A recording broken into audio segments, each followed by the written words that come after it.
The bill is passed. The U.S. House of Representatives has voted to sanction the International Criminal Court.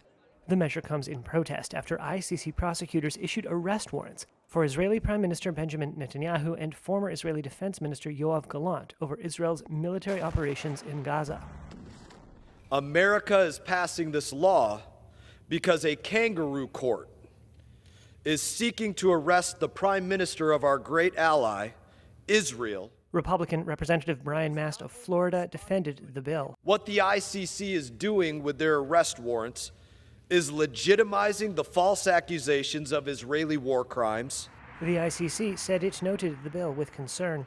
In a statement to Reuters, the ICC said, quote, "The court firmly condemns any and all actions intended to threaten the court and its officials, undermine its judicial independence and its mandate, and deprive millions of victims of international atrocities across the world of justice and hope."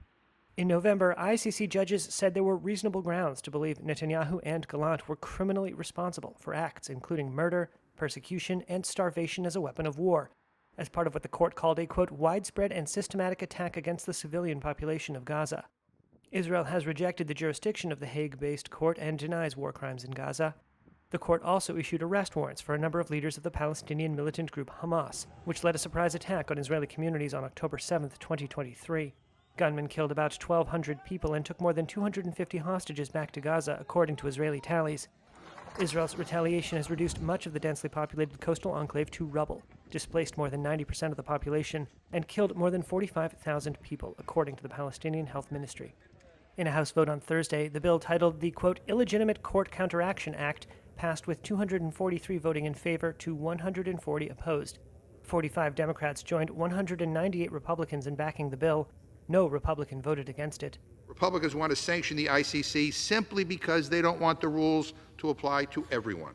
Democratic Representative Jim McGovern of Massachusetts pushed back against the measure. Prime Minister Netanyahu has an absolute right to defend his people, but there is no international right to vengeance. And what we are seeing in Gaza is vengeance. The bill's passage was one of the first acts of the newly seated House of Representatives, and it underscored strong support among President-elect Donald Trump's fellow Republicans for Israel's government. Trump's first administration imposed sanctions on the ICC in 2020 in response to investigations into war crimes in Afghanistan, including allegations of torture by U.S. citizens. 5 years ago, then ICC prosecutor Fatou Bensouda and other staff had credit cards and bank accounts frozen and U.S. travel impeded. Those sanctions were lifted by President Joe Biden's administration. Trump will be sworn in on January 20th for a second term as president.